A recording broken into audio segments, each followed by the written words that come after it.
আমরা প্রশংসা করি আল্লাহ, আর আল্লাহ ফেরেশতাদের সামনে প্রশংসা করেন আমাদের।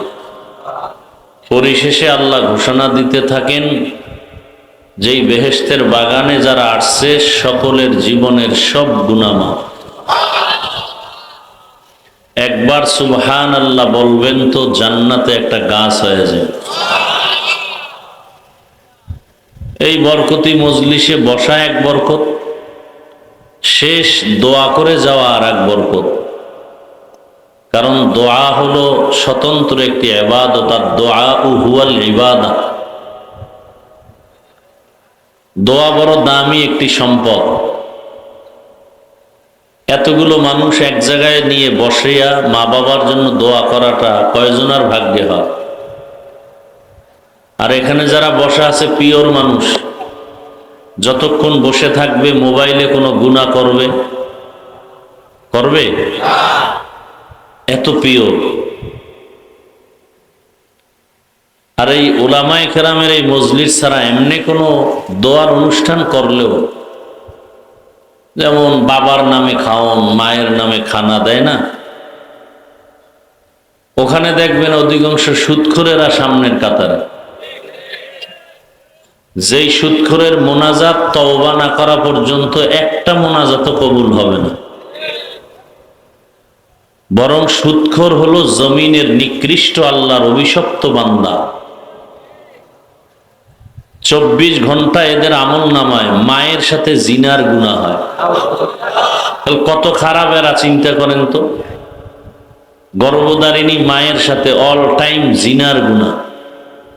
এরা যদি মাদ্রাসা করে সওয়াব হবে না, মসজিদ বানায় সওয়াব হবে না, দান করে সওয়াব হবে না। এমনকি ওলামায়ে কেরাম লিখছেন, নামি দামি কয়েকটা সুদখোরের নাম এক খাতায় লেখা ধান খেতে রাখলে পোকা আসবে না ওদের ঘৃণার কারণে। তো সুদখোর কত ঘৃণিত। আজকে সুদের অবস্থাটা এখন গ্রামগঞ্জে গরিবদের মাঝে, একটা চায়ের দোকান দিতে গিয়েও কিস্তিতে টাকা আনে। মানে সুদ ঘুষে সব ডুবে আছে। হযরত বলে গেলেন না, আল্লাহ যদি অর্ডার দেন, খালি ভূমিকম্প একটু দিলেই 10 সেকেন্ড 5 সেকেন্ড মাত্রা বাড়ায় দিলেই তো সব শেষ। আর আপনারা এমন এক এলাকার মানুষ যে ঘুমের মধ্যে নদী এসে আপনাদের নিয়ে যায়। কি ঘটনা শরীয়তপুরে নাই? ঘুমের মধ্যে গ্রাম শুদ্ধ পানির তল। এরপরও ভয় নাই। ওই একদল বয়ান শুনে রাস্তায় বয়ে বিড়ি টানে। দুনিয়াতে যদি কোনো ফাও আকাম থাকে, এই ফাও আকাম হলো বিড়ি টানা। দাড়ি কামানো একটা আকাম, কিন্তু এটার একটু লাভ আছে। বিবি খুশি হয়। হ্যাঁ, দাড়ি কাটলে চাকরির মেয়াদ বেড়ে যায়। কারণ দাড়ি রাখলে অনেক জায়গায় চাকরি থাকে না। কি আছে না নাই?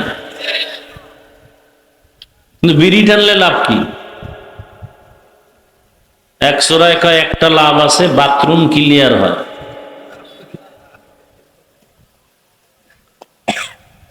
দুনিয়াতে যদি কোনো ফাও আকাম থাকে, এই দেখুন না, বিড়ি টান। আর সেই বিড়ি যদি ওয়াজের আগে আর মোনাজাতের পরে টানে, এরকম আছে না বিড়িখোর? ডান হাতে বিড়ি টানতে টানতে বাড়ি যাবে, আর বাম হাতে থাকবে একটা বেলুন। ওয়াজের ফলাফল হাতে নিয়ে রওনা। বউ যদি জিগায় কি নিয়ে আসছো ওয়াজের থেকে, বলে যে বেলুন মোনাজাতে কবুল হয়ে গেছে। কি আছে না নাই? এত মানুষ কি খুশি, অনেক মানুষ। এই খুশিটার বাস্তবে প্রমাণ হবে তখনই যখন মসজিদে ফজরে মসজিদ ভর্তি থাকবে। অথচ এখানে এত মানুষ আজকে ফজর পড়ে নাই, জোহর পড়ে নাই, আসর পড়ে নাই, মাগরিব পড়ে নাই, এশাও। কি লাভ হবে? ঈমানের পরেই তো আমাদের মূল কাজ কি? নবী বলেন, বাইনাল আবদি ও বাইনাল কুফরি তরকুস সালাহ। বেঈমান আর মুমিনের মাঝে ব্যবধান হলো নামাজ। বেঈমানেরা নামাজ পড়ে না, মুমিন নামাজ ছাড়ে না। নামাজ কত ওয়াক্ত? সপ্তাহে একদিন, তাহলে প্রতিদিন। মাঝে মাঝে ছেড়ে দেওয়ার সুযোগ আছে তো? সব ফতোয়া আপনারা দিলেন, এরপরও পড়েন না কেন?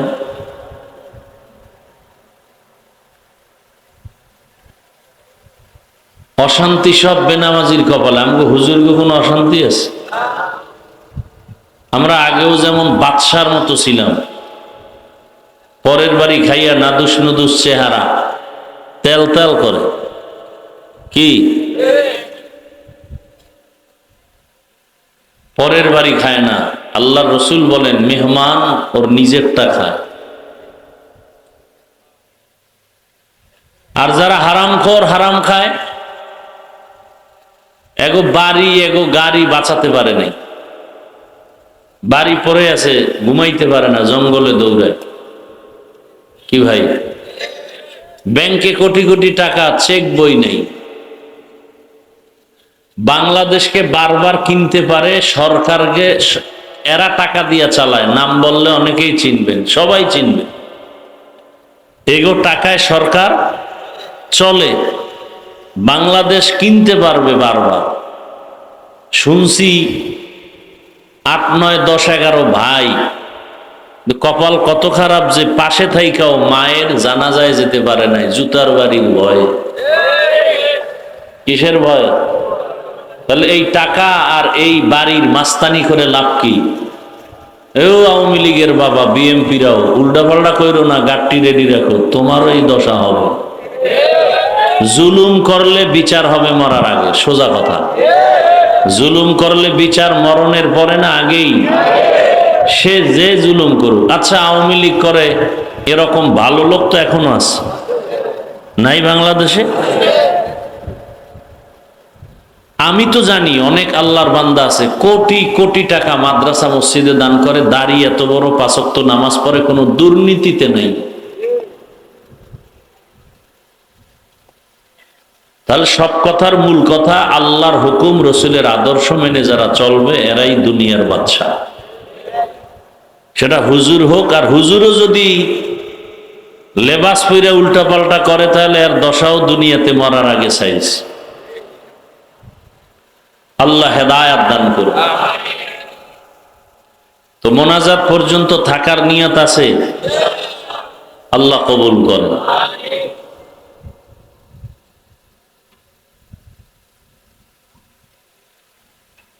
আমি আয়াতে কারিমা তিলাওয়াত করেছি এক টুকরো, এবং রসুলের একটি হাদিস অংশ পড়েছি।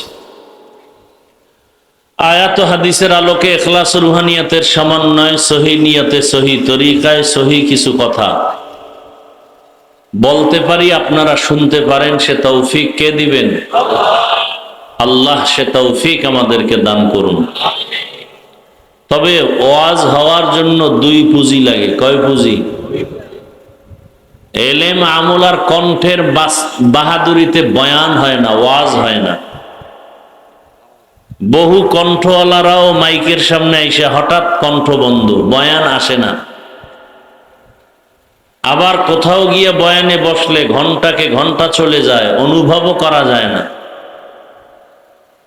ওয়াজ হওয়ার জন্য 2 পুঁজি, এক তো আল্লাহর রহমত, দ্বিতীয় হলো উপস্থিত ময়দানের শ্রোতাদের অন্তরের নিরঙ্কুশ মোহাব্বত।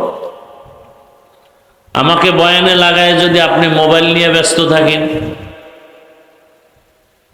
তাহলে বয়ান আর আসবে না, নষ্ট হয়ে যাবে সব বরকত। 24 ঘন্টা মোবাইল নিয়েই তো ব্যস্ত থাকেন, 2-1 ঘন্টা কোরআনের বাগানে এসেও কি মোবাইল না চালাইলে আপনার কি ক্ষতি হবে বলেন তো?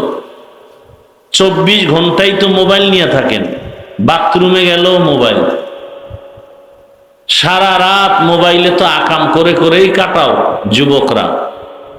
আল্লাহ দয়া করে বেহেশতের বাগানে নিয়ে আসছেন, এই 1-1.5 ঘন্টা মোবাইলটা না চালাইলে কি ক্ষতি হবে বলো? কোন চালাক থাকলে বলবে আমরা বয়ান রেকর্ড করি, সে রেকর্ডটা তো নিখুঁতভাবে মিডিয়াওয়ালারা করে, তুমি কাল সকালে নিলেই তো হবে। তুমি কেন এই ফাও আকাম করে সময় নষ্ট করো? তোমার ধ্যান খেয়াল তো মোবাইল মুখী, অন্তর তো দরজায় তালা লাগে গেছে, যে কারণে ডানে বামের বহু মানুষ বয়ান শুনে আসর পায়, কান্না আসে, মোবাইলওয়ালার কপাল খারাপ, ওর খেয়ালই নেই বয়ান কোথায় আছে। লজ্জা শরম নাই বিদায় অনেকে হাসে। আমি লজ্জার কথা বলি নাই, হাসির কথা বলি নাই। একটা বেহেশতের বাগানে মোবাইল কেন? আমরা ওস্তাদদের সামনে ঘড়ি হাতে দেই না, আর বেয়াদব গুলো বিড়ি টানে শিক্ষকের সামনে,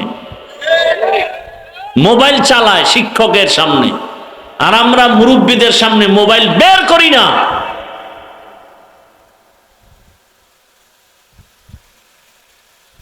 এতটুকু আদব রক্ষা করি বিদায় পর্যন্ত আল্লাহ সম্মানের সাথে রাখছেন। মোবাইলে ঘন্টাকে ঘন্টা সময় দিয়েছ, কোরআনের বাগানে 1 ঘন্টা সময় দেওয়ার সুযোগ নেই। ঘন্টাকে ঘন্টা মোবাইলে সময় কাটায়, 20 মিনিট সময় দিয়া ফজরের 4 রাকাত নামাজ পড়ার সুযোগ নেই। ফজরের 4 রাকাত নামাজে কয় মিনিট লাগতে পারে?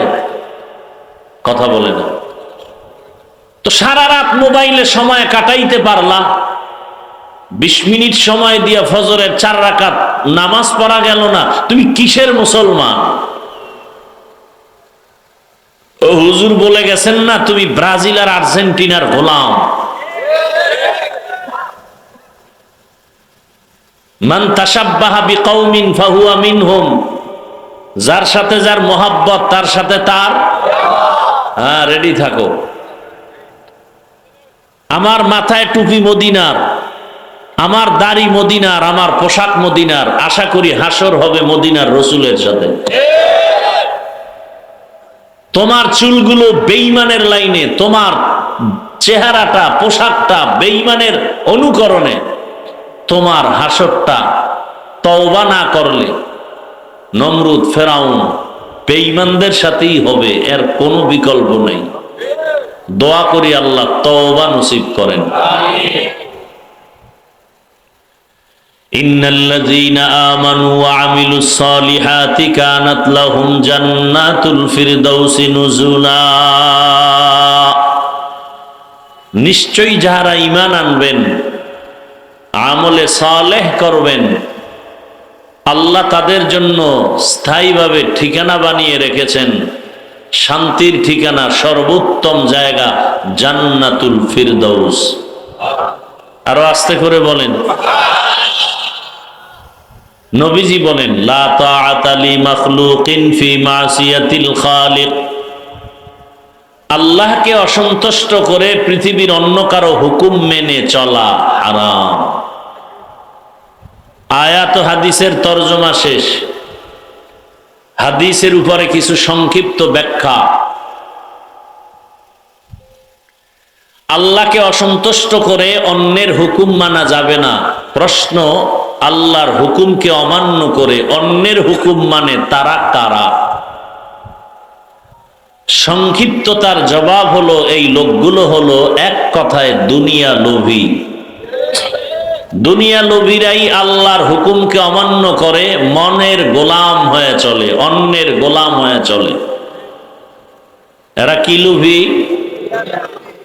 এই দুনিয়া লোভী সম্পর্কে আল্লাহর রাসূল বলেন, হুব্বুদ দুনিয়া রাসু কুল্লি খাতিআ।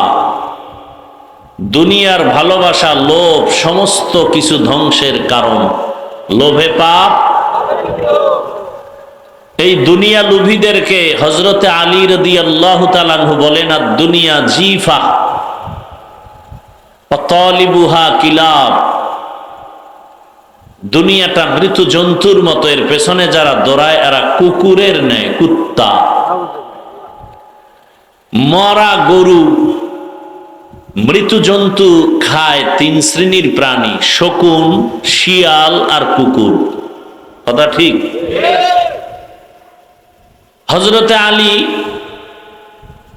দুনিয়াকে মরা জন্তুর সাথে তুলনা দিয়া এর পেছনে যারা দৌড়ায় এই মানুষগুলোকে কুকুরের সাথে তুলনা দিলেন, শকুন শিয়ালের সাথে তুলনা দিলেন না কেন? কারণ হলো দুনিয়া লোভীরা এতটাই নিকৃষ্ট। শিয়াল রাতের বেলা মরা মৃত্যু জন্তুর গোশত খায়, দিনে খায়। শকুন শকুন দিনে খায়, রাতে। কুত্তা দিনেও খায়। এই দুনিয়া লোভীরা কুকুরের মতো, দিনেও দুনিয়া, রাতেও দুনিয়া, ঘুমেও দুনিয়া, নামাজেও দুনিয়া। এই দুনিয়া লোভীদেরকে তিন ভাগে ভাগ করেছেন ওলামায়ে কেরাম: হুব্বে যা, হুব্বে মাল, হুব্বে নিসওয়ান। দুনিয়া লোভীদের এক শ্রেণী হলো ক্ষমতা লোভী। ক্ষমতার লোভে সত্যকে মিথ্যা বানায়, মিথ্যাকে সত্য বানায়। কি ঠিক নেই? হালালটাকে হারাম, হারামটাকে। ভোটের আগের রাত্রে যারা টাকা খাইছেন, হাজি সাহেব, হজের পাওয়ার আছে, শেষ, ওই রাত্রে শেষ। পীর সাহেবের মুরিদ যারা ভোটের আগের রাত্রে টাকা খাওয়াইছে ওরাও জালেম, যারা টাকা খেয়েছে তারাও জালেম। আসতে বলেন কেন? বেশি খেয়েছেন, বেশি খেয়েছেন, এই জন্য একটু আসতে বলেন। নির্লজ্জ, ভাগ্যের নির্মম পরিহাস। সোনার বাংলা সোনা দিয়েই বাঁধানো হতো যদি দুর্নীতি আর চুরি না থাকতো। আওয়ামী লীগ, বিএনপি আর চরমনাইয়ার হেফাজত আর জামাত বুঝি না, ইসলাম যতদিন সঠিকভাবে এই দেশে বাস্তবায়ন হবে না ততদিন পর্যন্ত দুর্নীতি চুরি বন্ধ হবে না, এবং ততদিন পর্যন্ত বাংলাদেশ সোনার বাংলা হবে না। রাষ্ট্র পরিচালনা সুন্দরভাবে কিভাবে করতে হয় আমার রসুল রাষ্ট্র পরিচালনা করে দেখাই দিয়েছেন। কিনা ভুল বললাম? ওলামায়ে কেরাম যদি রাজনীতির বয়ান করেন, সুলাইমান নবীর রাষ্ট্রনীতির বয়ান করেন। আমরা কোনো দুর্নীতির পক্ষের বয়ান করি না। বলেন তো, আল্লাহর কোরআন সত্য না মিথ্যা? কত পার্সেন্ট সত্য? ওই কোরআন কি সুদখোরের পক্ষে, চোর ডাকাতের পক্ষে? ওই কোরআন কি ঘুষখোরের পক্ষে? অতএব কোরআন হাদিস দিয়ে বয়ান করলে সুদের বিরুদ্ধেই বলতে হবে, ঘুষের বিরুদ্ধেই বলতে হবে, চান্দাবাজার ধান্দাবাজের বিরুদ্ধেই বলতে হবে। আর আমরা আলেমরা যদি না বলি, বলবে কে? তবে কপাল খারাপ, এই বয়ানগুলো কোন ইমাম সাহেব আগামী শুক্রবার মসজিদে করলে খবর আছে। খবর আছে না নাই? যদি আমার স্টাইলে বয়ানটা শুরু করে আগামী জুমায়, সূর্য ডুবার পরে শুনবে গাইবি আওয়াজ। কি আওয়াজ? বলবে 1 মাসের ছুটি। কেন? বলে শিয়ালের হাতে মুরগি আমানত। কি মনে হয় আপনাদের কাছে শিয়ালের কাছে মুরগি দিলে নিরাপদ? শিয়ালের কাছে মুরগি আমানত দিলে যা হয়, সুদখোর ঘুষখোর বেনামাজির হাতে মাদ্রাসা মসজিদের চাবি দিলে তাই হয়। আল্লাহ হেদায়াত দান করুন। আল্লাহকে বেজার করা যাবে না। করে কেন? লোভে। কিসের লোভ? দুনিয়ার লোভ। কয় প্রকার? 3 প্রকার। ক্ষমতার লোভ, সম্পদের লোভ, যৌবনের লোভ। পৃথিবীর নিকৃষ্ট বেঈমান ফেরাউন, কোরআনে ঘটনা আছে না নাই? ক্ষমতার লোভে মুসা নবীর সাথে বেয়াদবি, আল্লাহর সাথে বেয়াদবি। কেমন বেয়াদবি? আল্লাহকে আল্লাহ বাদ দিয়া নিজেকে খোদা দাবি করছে। কোরআনের আয়াত, আনা রব্বুকুমুল আলা, আমি শুধু খোদা না, সব থেকে বড় খোদা। পরিণাম ফল কেমন ফেরাউনের? ভালো। মাটি পর্যন্ত লাশ গ্রহণ। কোটি টাকার মালিক দেখো অভাব হয় না দূর, গরিব ঘুমায় আরাম করে মনটা বাহাদুর। ফেরাউনের লাশটা দেখো মিশর জাদু ঘরে, খায় না মাটি পোকা মাছি সবাই ঘৃণা করে। হৃদয় থাকিবে যার নম্রতা সদা, রহমত আসিবে সেথা প্রভুর ওয়াদা। বড়র বাড়াই থাকলে দিলে রহমত আসবে না, নিজেকে নিজে ছোট মনে করিও সদা। উঁচু জমিন থেকে পানি নিচু জমিনে। আলহামদুলিল্লাহ। ভাই ইকো হয় কেন? কথা দুইবার হয় কেন? রিভাব দিবেন, ইকো দিবেন না। আলহামদুলিল্লাহিল্লাযী জাআলাশ শামসা ওয়াল কমারা বিহুসবান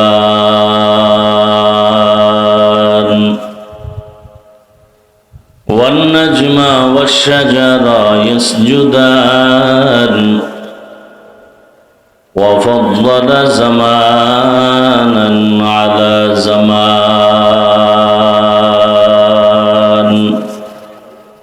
كما فضل مكانا على مكان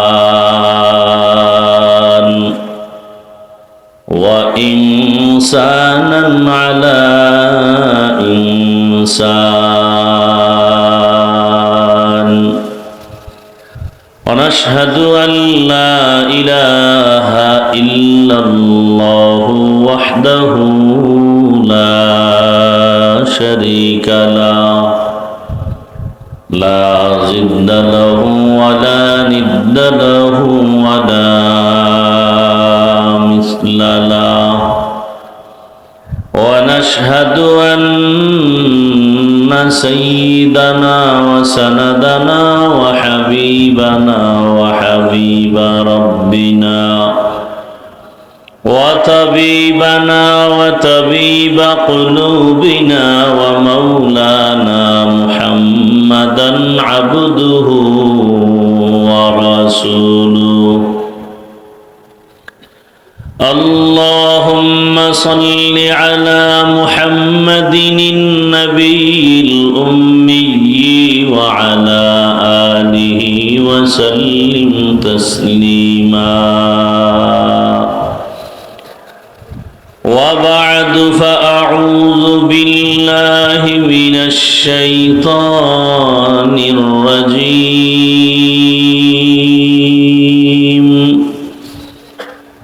بسم الله الرحمن الرحيم إن الذين آمنوا وعملوا الصالحات كانت لهم جنات الفردوس نزلا وقال النبي صلى الله عليه وآله وسلم لا طاعة لمخلوق في معصية الخالق صدق الله مولانا العظيم وصدق رسوله النبي الأمي الكريم ونحن على ذلك من الشاهدين والشاكرين والذاكرين والحمد لله رب العالمين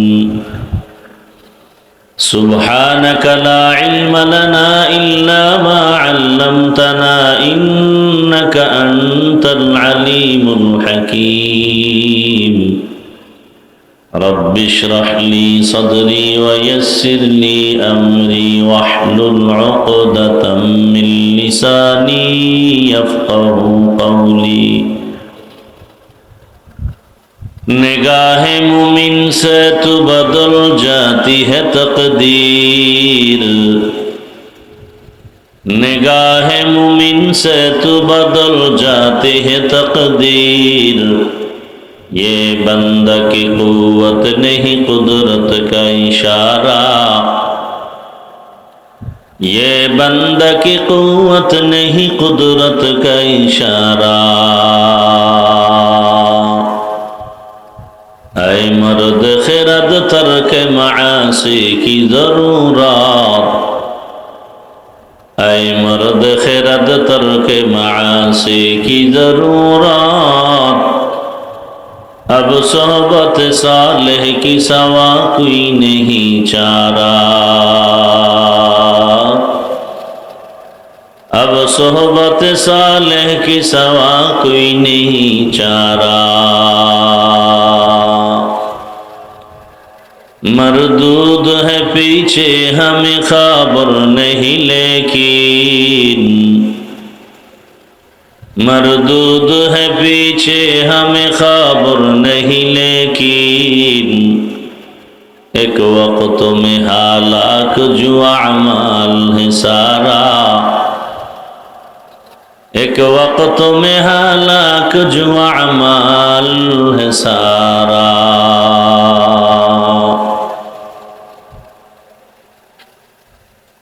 আল্লাহ পাকের দরবারে শুকর যে দুদিন ব্যাপী মাহফিলের আজ প্রথম দিনে আল্লাহ হাজারো লাখো মানুষের মধ্য থেকে বাছাই করে আমাদেরকে সুস্থ রেখে এখানে হাজির হওয়ার তৌফিক দিলেন। শুকর আদায় করি আলহামদুলিল্লাহ।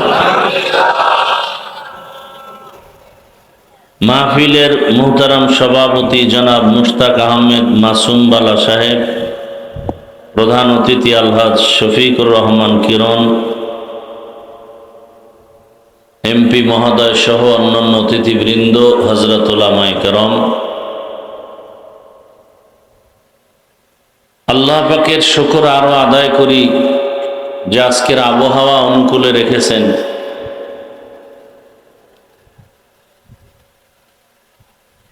এই জন্য আর একবার পড়ি আলহামদুলিল্লাহ।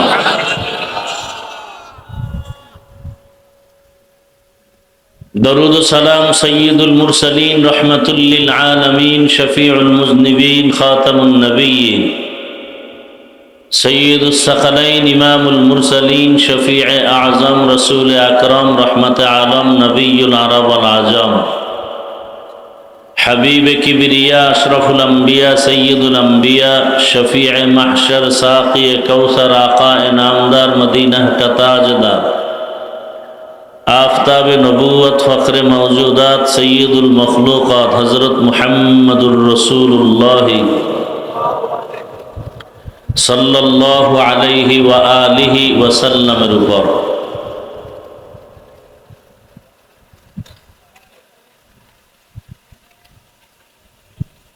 অত্যন্ত গুরুত্বপূর্ণ আলোচনা রেখেছেন হযরতুল আল্লাম নজরুল ইসলাম কাসিমি দামাত বারাকাতুহুম। আরো অনেক উলামায়ে কেরাম ইনশাআল্লাহ আগামীকালও চলবে। উলামায়ে কেরামদের কথাগুলো উম্মাহকে সহি তরিকায় আমল করার তৌফিক দান করেন। আমিন। উলামায়ে কেরামের ইজ্জতকে আল্লাহ বেশি বেশি বাড়ায়া দেন। যারা উলামায়ে কেরামের বিরুদ্ধাচরণ করে বিভিন্ন চক্রান্তের মাধ্যমে আল্লাহ তাদের হেদায়েত দান করেন। বাতিলের মোকাবেলায় কি ব্যারাম কি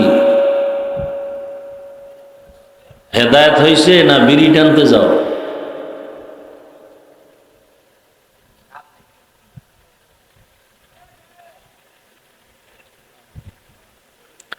বেহেশতের বাগান তো সবাই বসতে পারে না। এখানে বসতে হলে আল্লাহর কবুলিয়াতের দয়া লাগে, কারণ এটা এখন একটা প্যান্ডেল হয়েছে যে বসার সাথে সাথে সবার গুনাহ মাফ। এমন এক বরকতি মজলিস, এই মজলিস এরকম একটি মজলিস আল্লাহ পাক আরশে আজিমের মধ্যে ফেরেশতাদের মাধ্যমে আল্লাহ মিলাইয়া আমাদের প্রশংসা করতেছেন।